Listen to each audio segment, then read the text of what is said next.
Here we have verse 31, the last verse of the 20th chapter of the Gospel of John. Some have seen this verse actually as the proper conclusion to the Gospel and then wondered if the subsequent chapter, chapter 21, was added as a bit of an epilogue. I think there's probably some truth to that, because this certainly is a verse that represents what appears to be a conclusion of the matter, and yet then we have this additional narrative provided in the last chapter, so we'll kind of view it that way. Anyway, we have John saying tauta, demonstrative pronoun. This is in the accusative neuter.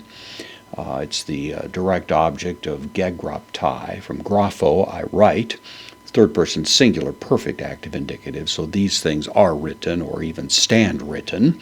They've been written and continue to have binding authority is the idea, postpositive de. So, but these things are written.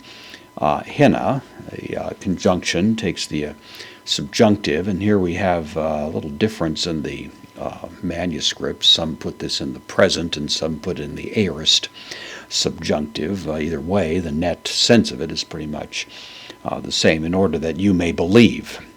In the present, it would mean believe and continue to believe. In the aorist, it would mean come to a moment of belief. Either one, of course, is legitimate.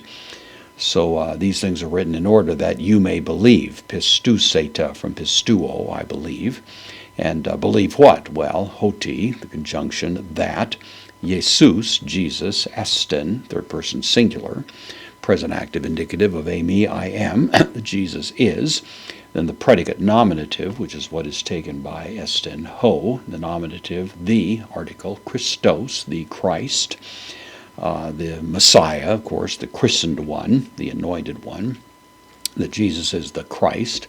In opposition to it, ho huios, the Son, in the nominative singular, to theou, of God.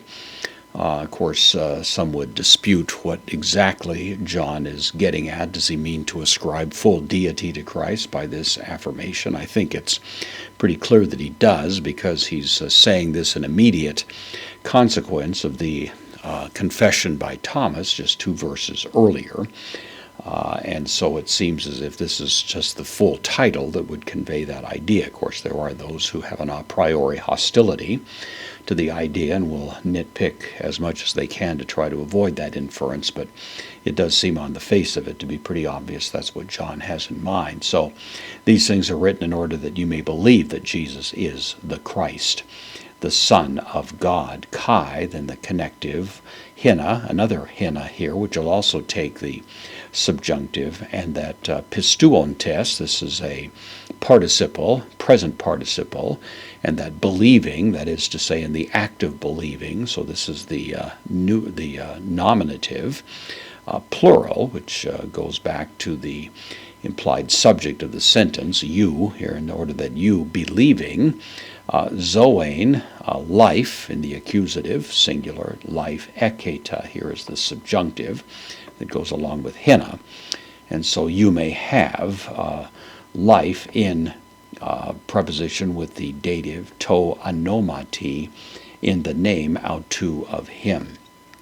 So a twofold objective that John spells out. He's written these things so that those who read it will believe that Jesus is in fact all that he claimed to be, attested by the signs that John himself has reported for us, and that in the act of believing, of course, there will be the obtaining of this greatest of all gifts, that is the gift of life itself, coming through the authority, the name of Christ.